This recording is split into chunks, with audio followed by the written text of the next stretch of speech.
Ladies and gentlemen, welcome to the Rogers Kakasungura YouTube channel. A big thank you for the support you are granting this platform. Kakasungura, jana nilifanya story ambayo msichana wa form 3 ambaye anasoma Nyabohanze Girls ako nje kwa sababu ya school fees. The father ambaye alikuwa breadwinner alifariki wakati alikuwa anachimba kokoto, mawe ikamwangukia ikampasua kichwa and everything. Last year around mwezi wa 3 around there. So huyo baba alikuwa amejaribu kulipa school fees lakini alikuwa na arrears kwa sababu anauza kokoto. This girl has been in and out of school, but there is no single day score less than a B. Anapata B+, B-, the highest grade ampata ni A-. Hivyo bado anafukuzwa. As we speak, wanafunzi wako shuleni this time, yeye yuko nje. Nikamtembelea kwao. Akakimbia duku chini, malidada na chimbua mawe. Kwenda kuangalia malidada alikuwa amesimama, hayupo. Akaenda kuangalia ndani ya shimo. Akapata dada ameangukiwa na mawe.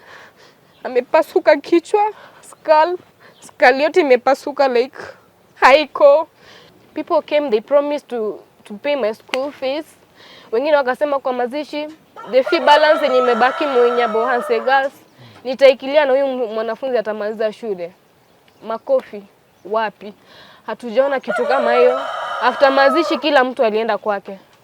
And I really shed tears. I'm asking well wishers.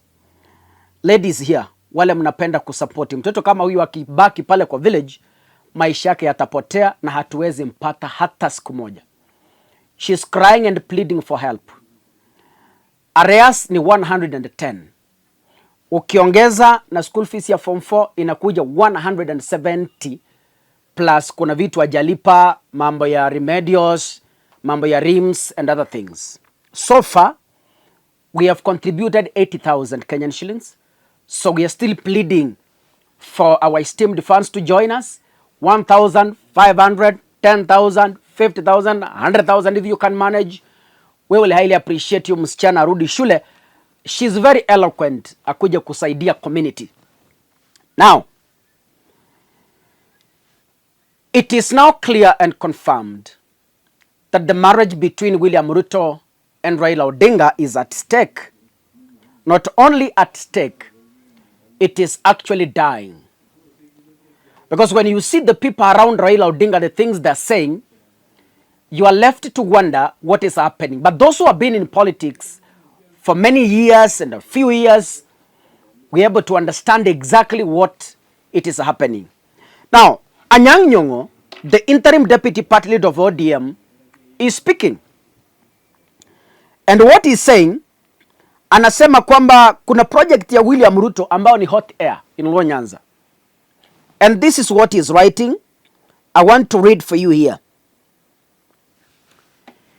In 2016, as the senator of Kisumu County, together with my fallen brother, the late Jakoyo Midiwo, we filed a petition, Anyang' Nyong'o and 4 others, versus Privatization Commission and 2 others 2016 EKLR, to stop the imminent privatization of the 5 sugar mills in Western Kenya.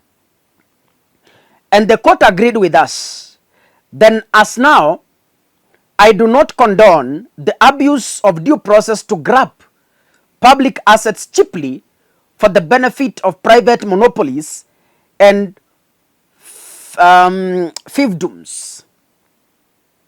Today, as the county government of Kisumu, we are dismayed to learn that the planned leasing of Chemelil Sugar Factory and Muhoroni Sugar Factory has been fast-tracked and finalized. This has happened with no proper stakeholder involvement and under a cloak of secrecy. According to recent developments, Chemelil Sugar Factory is to be leased to Kibos Sugar and Allied Industries Limited, a company only 16-year-old, for a period of 30 years. Moroni Sugar Company is to be leased to the West Valley Sugar Company, barely 5 years old, for 30 years. Further, we are gravely concerned that the prime nucleus land of Migwani Sugar Mills is being transferred through opaque arrangements to Crossley Holdings Limited. Despite ongoing court litigation, Migwani Sugar Mills Limited and Ano versus Crossley Holdings Limited, Nagendra Sasena and others. This amounts to criminal activity, circumventing local demands and denying residents a say in the future of their land after the factory's receivership. Just last year, the High Court stopped international tender notice, leading to a fresh notice in March this year, which has now been rushed to completion. This is nothing short of daylight robbery, an economic coup against over 60,000 farmers, involving 50,000 hectares of farmland, essential public offices, churches, mosques, homes, and renowned learning institutions such as Jemili Factory Primary, Muhoroni Primary, and Miwani Estate Primary School, alongside several ECD centers. We firmly oppose this opaque list, which ignores the social fabric, existing infrastructure, and public interest in sugar belt sub-counties, Muhoroni, Kisumu East, and Nyando. The plan threatens to dismantle community livelihoods and invites monopolistic exploitation. Key potential pertinent issues. On 20th February 2025, the Minister of Agriculture floated international tender notices for leasing Chemelil and the Muhoroni sugar factories. 2. Despite initial commitment, there has been no public participation involving stakeholders such as farmers, the county government, workers, or leaders. 3. The tendering process is reportedly in its final stages, including signed documents without stakeholder involvement. Number 4, there is no evidence of value for money, contrary to Article 227 of the Constitution and the Public Procurement and Asset Disposal Act 2015. The long-standing Miwani land dispute was allegedly resolved out of court through a suspicious consent order between the receiver manager and Crossley Limited. PS Dr. Paul Rono allegedly instructed the National Land Commission to register title deeds for Miwani and Muhoroni lands and issue fresh title deeds to Kibos and West Valley without county government consultation, risking ethnic tensions, especially near the Nandi Miwani and Kipsigis Kuguta borders. Farmers and workers fear the leasing the mills to Kibos and West Valley will create dangerous monopolies.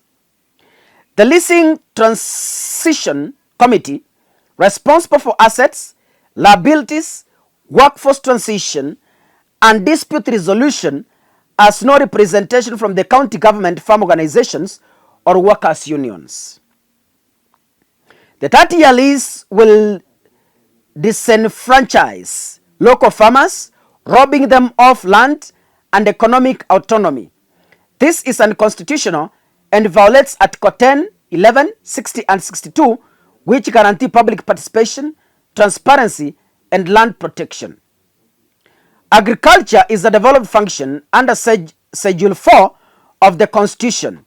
Any national action excluding county input is unconstitutional. Lands used by public factories are public land administered by the National Lands Commission but held in trust by the county governments. The leasing process undermines the Constitution, eschews legal and economic rationale, and is socially destructive. Our demands and way forward are as follows. 1. We demand an immediate halt to the leasing process. Legal action under certificate of urgency must be instituted to suspend the leases until all legal breaches are addressed.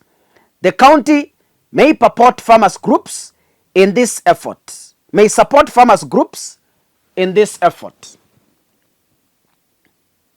We must broaden civil society participation, conduct public rallies, and ensure transparent, inclusive process aligned with past public memoranda submitted to the Privatization Commission. The County Assembly must lead a people-powered resistance against this attack on devolved authority and local livelihoods. We urge the residents of Kisumu County to stand firm. We must reject this scheme that ignores the voices of those most affected farmers, workers, and communities. This ill-conceived leasing agenda is not just illegal. It is a threat to land rights, community cohesion, and the future of the sugar industry in Kisumu. Aluta continua. Assigned HE Professor Peter Nyang'nyong'o, EGH, Governor Kisumu County. Ladies and gentlemen, that is news from Nyang'nyong'o, and he says the privatization of those sugar companies is hot air and a mismanagement from the Kenya Kwanza government led by the president himself, William Samoei Ruto. Ladies and gentlemen, this has not been the first attack to the government. Nyang'nyong'o has had previous press releases directly attacking the government. And this is a continuation. Now the question remains, do we really have a functioning broad-based government? My answer is no. God bless you. See you in the next episode. Asanteni sana.